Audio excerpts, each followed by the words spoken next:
बिस्मिल्लाहिर्रहमानिर्रहीम। अल्लाहुम्मा सल्लि अला मुहम्मद व आले मुहम्मद वअज्जिल फरजहुम या अली मदद। मोहतरम नाजरीन को परवेशिकों का आदाब अर्ज़ है। अज़ीज़ों, 14 मासूमीन अलैहिमुस्सलाम की सीरत तैयबा के हवाले से शिको परवेज़ चैनल की जानिब से जिस सीरीज़ का आगाज़ किया गया था, आज उसकी कड़ी में हम अपने आखिरी इमाम, अपने ज़माने के इमाम हज़रत इमाम मोहम्मद मेहंदी आखिरुज़्ज़मां अलैहिस्सलाम के ज़िक्र पाक से फ़ज़ाओं को मुनव्वर और ज़हनों को पाक करेंगे। मुझे बड़ी मसर्रत है ये बताते हुए कि इस सीरीज़ से हमारे बच्चे बहुत खुश हैं, खुसूसन कमसिन बच्चे 14 साल, 15 साल, 10 साल। अक्सर फ़ोन कॉल्स आए, मैसेजेस आए और वो इससे बहुत मुतासिर हैं और सवालात भी करते हैं। हमारे लखनऊ में हुसैनाबाद से और विकास नगर, गालिबन आज विकास नगर से फ़ोन, और एतराफ़ के शहरों से बनारस, बाराबंकी, कानपुर और दीगर स्टेट से, सूरत से, आंध्रा से, श्रीनगर से बाज़ ईमेल्स और मैसेजेस जो हैं ऐसे हैं जिसे पढ़ के ये लगता है कि उनमें अभी तशनीकी बच्चों में बाकी है। और वो अक्सर कहते हैं कि फ़लाँ इमाम के हवाले से आपने जो प्रोग्राम दिया था वो बड़ा अच्छा था, क्या ही अच्छा होगा कि इन इमाम के हवाले से कोई और मोजिज़ा बयान कीजिए। तो मैं इसका ख़याल रखूँगा और हमारे अहले हुनूद यानी हिंदू हज़रात में से जो बच्चे हैं और दीगर मज़ाहिब के, उनको बड़ा तजस्सुस रहता है। आज एक ने सवाल किया कि ज़माने के इमाम के हवाले से जो प्रोग्राम आएगा तो आप उसमें अक्सर हिंदी ज़बान का इस्तेमाल भी, हम वैसे उर्दू हिंदी सब एक है, मगर अक्सर कुछ दक़ीक़ लफ्ज़ होते हैं जो उन लोग को नहीं समझ में आते हैं। तो एक बच्चे का ऐसा कहना था। तो मैं अपने बच्चों से ख़ास तौर से मुखातिब हूँ। आज हम अपने आखिरी इमाम, जिनका नाम मोहम्मद अलैहिस्सलाम, हमारा अव्वल भी मोहम्मद, अव्वल भी मोहम्मद, औसत भी मोहम्मद और आखिर भी मोहम्मद। आज हम अपने ज़माने के इमाम का ज़िक्र पाक कर रहे हैं। हज़रत इमाम मेहंदी अलैहिस्सलाम का मुख्तसर समानी खाका, नाम मोहम्मद अलैहिस्सलाम, लक़ब मेहंदी, इमाम अस्र, साहिबुज़्ज़मान, बक़ियतुल्लाह, आप बाकी हैं, और हुज्जत कायम, आपके वालिद बुज़ुर्गवार इमाम हसन अस्करी अलैहिस्सलाम, आपकी वालिदा गिरामी हज़रत नरजिस खातून सलामुल्लाह अलैहा, आपकी तारीख़ पैदाइश 15 शाबान 255 हिजरी, जाए पैदाइश सामरा जो इराक़ में वाक़े है। ये हमारे 12वें हादी हैं, 12वें पेशवा, ज़माने के इमाम, जो जिनके ज़माने में हम सांस ले रह रहे हैं। इमाम पर्दे में नहीं है, हमारी आँखों पर पर्दे पड़े हुए हैं। हम गुनाहगार हैं, हम नहीं उन्हें देख सक रहे हैं, लेकिन हमारे हर अमल पर हमारे इमाम की नज़र पाक है। इराक़ के शहर सामरा में 15 शाबान 2055 हिजरी में एक नूरानी बच्चा पैदा हुआ, जिसके वालिदे बुज़ुर्गवार का नाम हसन अस्करी अलैहिस्सलाम और वालिदा जनाब नरजिस खातून थीं। जनाब नरजिस खातून इतनी बाफ़ज़ीलत खातून थीं कि जनाब हकीमा जो थीं,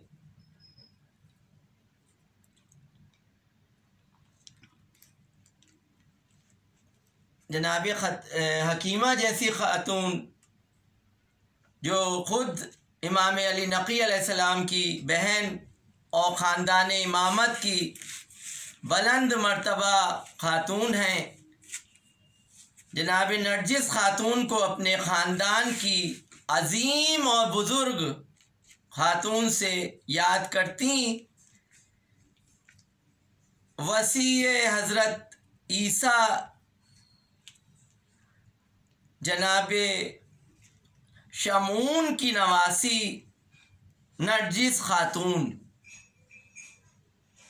इमाम ज़माना अलैहिस्सलाम की वालिदा बाप की तरफ से मशरक़ी रोम के बादशाह की पोती और माँ की तरफ से जनाब शमून की नवासी थीं, जो जनाब ईसा अलैहिस्सलाम के असहाब में से थे। आप बादशाह के महल में रहती थीं, लेकिन आपकी ज़िंदगी निहायत सादा और अपनी माँ के अहले ख़ानदान की तरह बहुत परहेज़गार और मेहरबान थीं। हमेशा इनकी दुआ ये थी कि वो एक पाक घराने में ज़िंदगी बसर करें। खुदा ने इनकी दुआ मुस्तजाब कर ली और वो अपने मकसद और आरज़ू तक पहुँच गईं। अब जनाब नरजिस खातून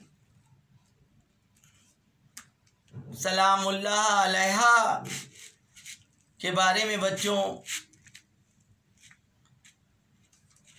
मुलाहिज़ा फरमाइए। एक दिन इमाम अलैहिस्सलाम यानी हमारे 11वें इमाम हसन अस्करी अलैहिस्सलाम ने अपने काबिले एतमाद खादिम बुशर को बुलाया और फरमाया, आज ही सफ़र के लिए तैयार हो जाओ, तुमको बगदाद जाना है। बुशर इमाम की खिदमत में आए। इमाम अलैहिस्सलाम ने कागज़ कलम मंगाया और एक ख़त लिखकर इस पर मोहर लगाई और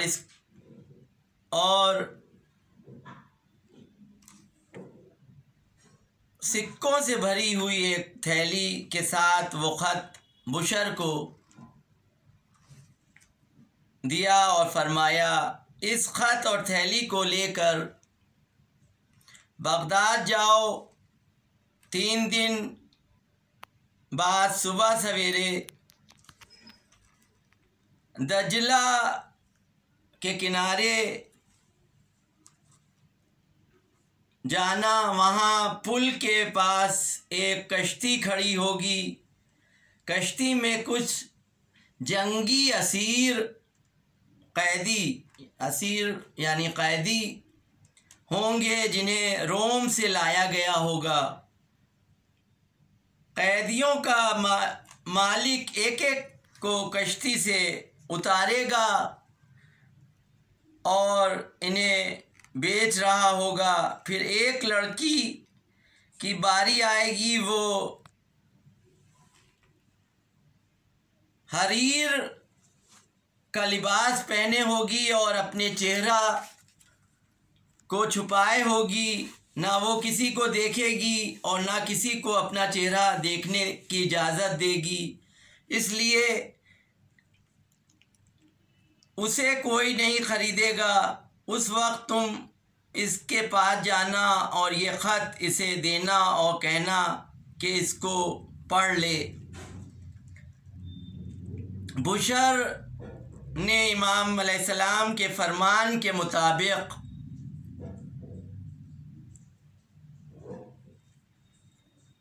इंतज़ार किया। जब वो लड़की कश्ती से उतरी तो बढ़कर इमाम अलैहिस्सलाम का ख़त इसे दिया।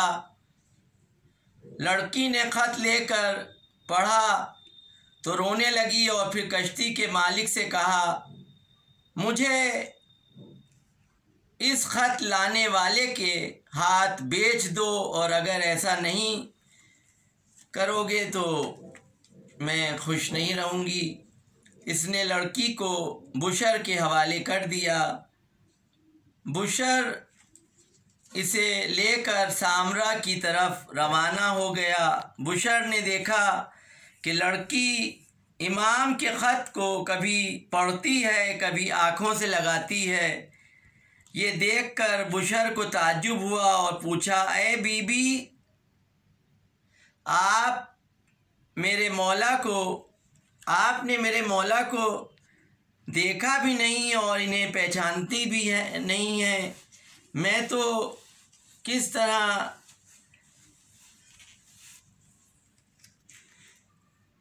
तरह इनके ख़त को पहचान लिया। अभी आपने वो ख़त पढ़ा भी नहीं था कि आपने तो मेरे मौला को देखा भी नहीं और पहचानती भी नहीं है, तो आपने कैसे इस ख़त को आँखों से लगाया। बीबी ने जवाब दिया, मैं तुम्हारे मौला को पहचानती हूँ और ये दास्तान बहुत तवील है, क्या तुम सुनना चाहते हो। बीबी ने ये फरमाया। बुशर ने कहा, मैं सुनना चाहता हूँ। बीबी ने कहा, मैं कैसर रोम के बेटे यसुआ की बेटी हूँ। मेरा नाम मलिका है। मेरी माँ जनाब शमून की औलाद में से हैं, जो हज़रत ईसा अलैहिस्सलाम के वसी थे। मेरे दादा कैसर रोम 1 साल पहले मेरी शादी मेरे चचाजाद भाई से करना चाहते थे। तमाम मुअज़्ज़िज़ अफराद जमा हुए और हुक्म दिया कि एक खूबसूरत तख्त सजाया जाए। मैं और मेरे चचाजाद भाई तख्त पर बैठे। ईसाई उलमा हाजिर थे। जब उन्होंने अक़्द पढ़ना चाहा तो उस वक्त ज़लज़ला आया और एक वहशतनाक आवाज़ आई, जिससे पूरा महल जो है काँप उठा, और जिस तख्त पर हम लोग बैठे थे वो टूट गया। पादरियों ने हमारे दादा से कहा, ये शादी मुनासिब नहीं लगती, लिहाजा आप इरादा तर्क कर दें। लेकिन मेरे दादा जान ने फिर हुक्म दिया। चंद दिनों बाद दोबारा शादी के मरासिम की तैयारियां हुई और लोग फिर से जमा हुए, तो फिर इसी तरह ज़लज़ला आया और तख्त टूट गया। सब ने समझा मैं मनहूस हूँ। मैं जहाँ भी जाती सब मेरी तरफ इशारा करते, एक दूसरे को दिखाते, मुझ पर तरस खाते। ये सब देखकर मैं बहुत गमगीन होती थी और इन सब बातों का इतना असर हुआ कि मैं बीमार हो गई और एक कोने में पड़ी रहती थी। एक रात मैंने ख्वाब में देखा कि हज़रत ईसा अलैहिस्सलाम, जनाब शमून और उनके दीगर असहाब मेरे पास आए हैं। फिर कुछ और लोग भी मेरे बाप के महल में आए और हज़रत ईसा अलैहिस्सलाम इनको देखते ही उनके एहतराम में खड़े हो गए। ये देखकर सबको ताज्जुब हुआ कि ये कौन लोग हैं जिनके एहतराम में जनाब ईसा अलैहिस्सलाम खड़े हुए। जनाब ईसा अलैहिस्सलाम ने कहा, ये मेहमान खुसूसी हैं, वो बुज़ुर्ग जो सबसे आगे हैं, जिनके चेहरे से नूर नुमाया है, वो खुदा के आखिरी पैगंबर हज़रत मोहम्मद मुस्तफ़ा सल्लल्लाहु अलैहि वसल्लम, अल्लाहुम्मा सल्ली अला मोहम्मद वाले मोहम्मद हैं। और जो बुज़ुर्ग उनके पीछे हैं वो उनके दामाद और वसी हज़रत अली अलैहिस्सलाम हैं, और उनके पीछे आने वाले हज़रात इनके बेटे हैं। जब हज़रत मोहम्मद मुस्तफ़ा सल्लल्लाहु अलैहि वसल्लम हज़रत ईसा अलैहिस्सलाम के पास पहुँचे तो फरमाया, ऐ रूहुल्लाह, हम मलिका की शादी का पैगाम लेकर आए हैं। हज़रत ईसा अलैहिस्सलाम मुस्कुराए और फरमाया, किस बेटे के लिए? मोहम्मद सल्लल्लाहु अलैहि वसल्लम ने फरमाया, ने अपने एक नौजवान बेटे की तरफ इशारा करते हुए फरमाया, अपने बेटे हसन अस्करी के लिए, जो मुसलमानों का 11वां इमाम है। उस वक्त मैंने इनकी तरफ देखा, वो बहुत ही खूबसूरत थे। मुझे ऐसा लग रहा था जैसे मैं इन्हें अरसे से पहचानती हूँ। इसी एक लम्हे में मेरा दिल उनकी मोहब्बत से इस तरह भर गया कि उनकी तरफ से नज़र हटाने को दिल नहीं चाह रहा था। हज़रत ईसा अलैहिस्सलाम ने जनाब शमून की तरफ रुख करके फरमाया, खुदा ने तुमको हकीकी इज़्ज़त अता की है, ये सआदत हर एक को नसीब नहीं होती। खुदा का आखिरी नबी तुम्हारी बेटी का रिश्ता लेकर आया है, इसे कबूल कर लो। उन्होंने कहा, मैंने कबूल किया। उसी वक्त हज़रत मोहम्मद मुस्तफ़ा सल्लल्लाहु अलैहि वसल्लम ने मेरा अक़्द इमाम हसन अस्करी अलैहिस्सलाम से पढ़ दिया। मैं खुशी के मारे बेदार हो गई। खुशी के आसार मेरे चेहरे से नुमाया थे। अब किसी तरह गम का एहसास नहीं हो रहा था। मेरी समझ में नहीं आ रहा था कि किस तरह ये ख्वाब अपने दादा को बताऊं। मुझे खौफ था कि कहीं वो मेरी बात का यकीन ना करें, लिहाजा मैंने ये राज छुपाए रखा। रोज़ बरोज़ मेरा दिल चाह रहा था कि मैं अपने मौला को देखूं। फिर सब्र का पैमाना लबरेज़ हो गया और मैं दोबारा बीमार हो गई। खाना पीना और आराम सब छूट गया। मेरे दादा ने तबीब बुलाए, लेकिन कोई फ़ायदा नहीं हुआ। सिर्फ़ उसी ख्वाब के बारे में मैं सोचती रहती थी। इन्हीं अय्याम में मेरे दादा जंग के लिए शहर से बाहर चले गए। ये जंग काफ़ी अरसे तक चली। मुझे मालूम था कि मेरे दादा हज़रत मोहम्मद मुस्तफ़ा सल्लल्लाहु अलैहि वसल्लम के मानने वालों से जंग करने गए हुए हैं। वही पैगंबर सल्लल्लाहु अलैहि वसल्लम जिन्हें मैंने ख्वाब में देखा था, जिन्हें हज़रत ईसा अलैहिस्सलाम ने खुदा का आखिरी नबी बताया था, आखिरकार जब मेरे दादा जंग से लौटे तो मुझे देखने के लिए आए, मेरा हाल दरियाफ़्त किया। मेरी हालत देखकर बहुत रंजीदा हुए और पूछा, बेटी तुम क्या चाहती हो, क्या मुझे नहीं बताओगी? मैंने कुछ देर फ़िक्र करने के बाद कहा, मेरा दिल चाहता है जो कैदी हैं इन्हें आज़ाद कर दें। हज़रत ईसा अलैहिस्सलाम और हज़रत मरियम मुझे शिफा देंगे, आप इन कैदियों को आज़ाद कर दिए।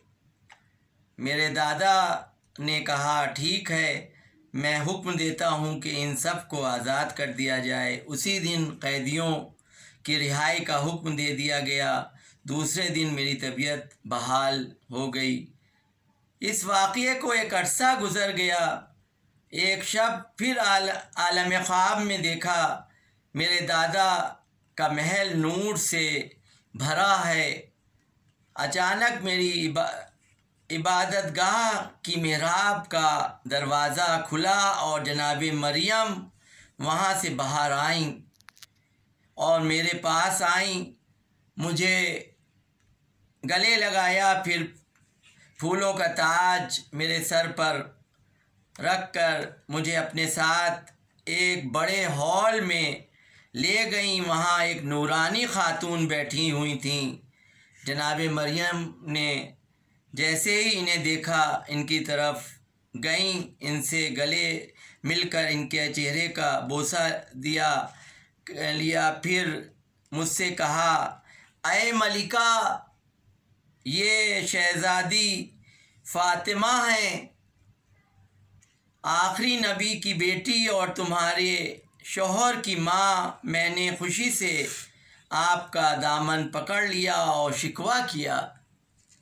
अय बीबी, आपके बेटे हसन अस्करी ने मुझे अपना गिरवीदा बना लिया है, लेकिन मुझसे मिलने नहीं आते हैं।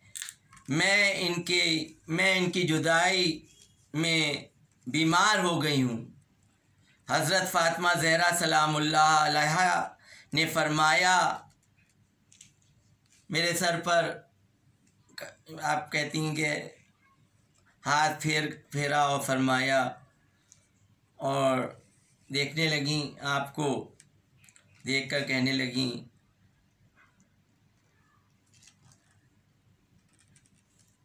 फरमाया, बेटी तुम अभी तक उनके दीन से दूर हो, तो कैसे मेरा फ़र्जंद तुम्हें देखने के लिए आए? इस्लाम क्यों नहीं कबूल करती? मैंने कहा, मुझे अभी तक इस्लाम के बारे में कुछ नहीं बताया गया। हज़रत फ़ातिमा ज़हरा सलामुल्लाह अलैहा ने कहा, इस्लाम खुदा का आखिरी और कामिल दीन है। इन कलमात को दोहराओ, अशहदु अन ला इलाहा इल्लल्लाह मुहम्मदन रसूलुल्लाह अलैहि वसल्लम। ये कलमा जो है पढ़ा गया। मैं गवाही देती हूँ कि खुदा के अलावा कोई माबूद नहीं है और गवाही देती हूँ कि मोहम्मद खुदा के रसूल हैं। इन कलमात को दोहराने के बाद मेरी आँख खुल गई। इन कलमात को अदा करके मुझे सुकून मिला और ऐसा लग रहा था कि मेरा गम अब दूर हो चुका है।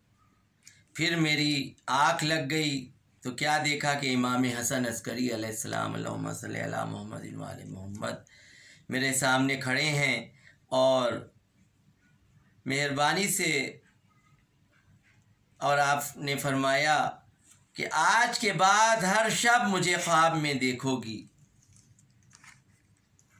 ये आप फरमाते हैं।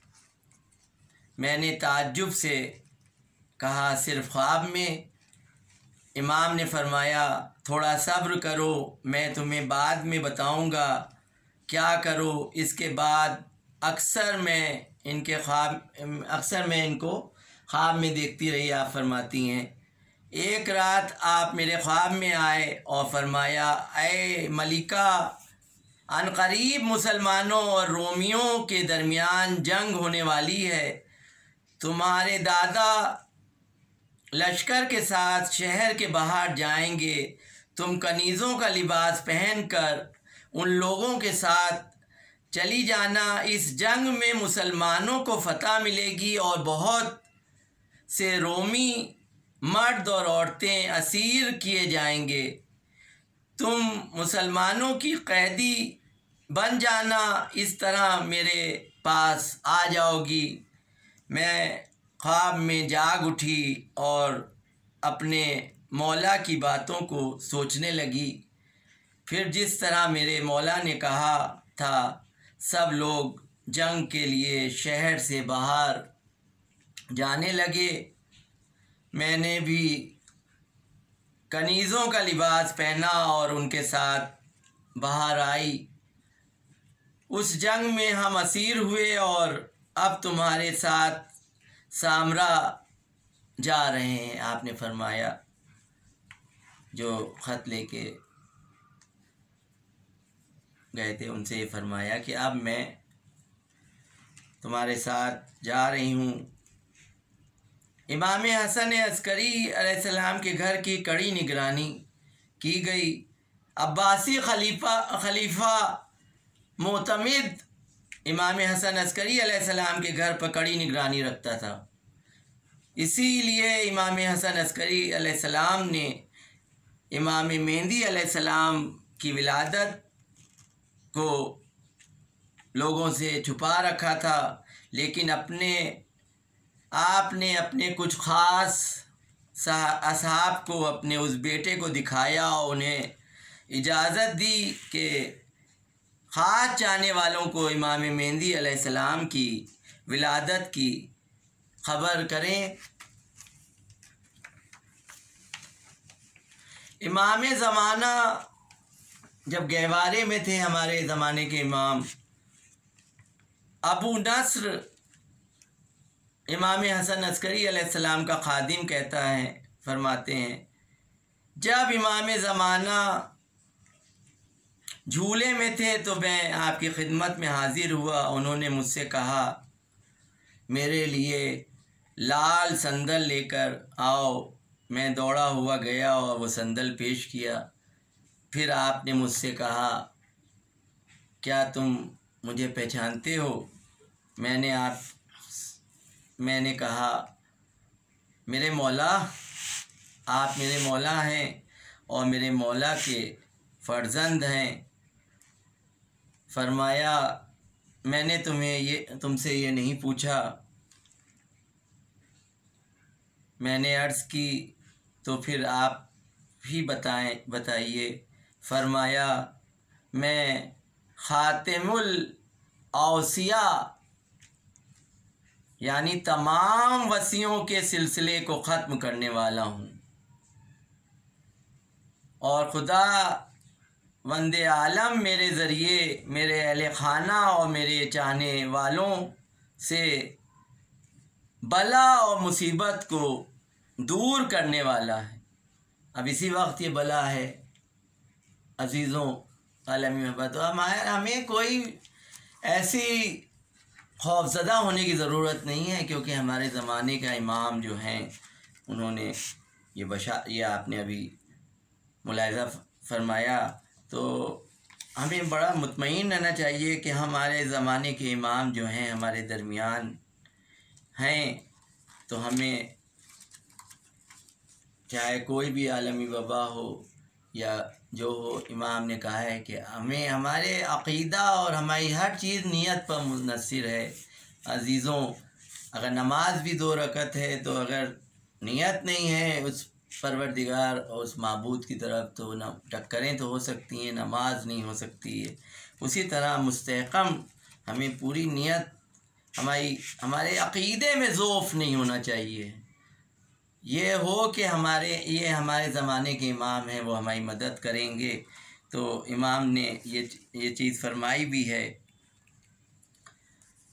इमाम हसन अस्करी अलैहिस्सलाम के खादिम नसीम जिनका नाम था, वो फरमाते हैं, इमाम ज़माना कि पैदाइश के 10 दिन बाद आपकी खिदमत में मैं हाज़िर हुआ तो मुझे छींक आ गई। हज़रत ने फरमाया अल्लाह तुम पर रहमत करे। मैं खुश हो गया कि हज़रत ने मेरे लिए दुआ फरमाई। उसी वक्त आपने फरमाया क्या तुम चाहते हो कि मैं तुमको छींक के बारे में एक खुशखबरी दूँ? अर्ज़ की मेरे आका फरमाइए। हज़रत ने फरमाया 3 दिन तक छींक की वजह से इंसान की मौत नहीं आती। इमाम ज़माना अलैहिस्सलाम के गहवारे के हवाले से भी बच्चों मैंने आप के अज़ान आली तक कुछ मुख्तसर चीज़ें बयान की। अब गैबत के हवाले से मैं आपको किसी और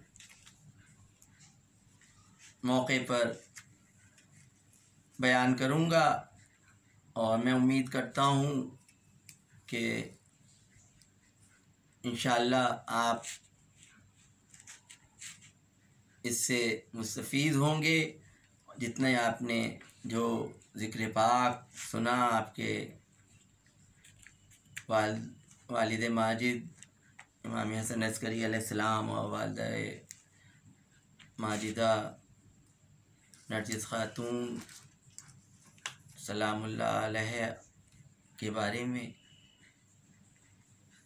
तो इंशाअल्लाह मेरा इरादा है कि मैं कोई ऐसा प्रोग्राम आगे रखूँगा जिसमें बच्चों को से कुछ सवालात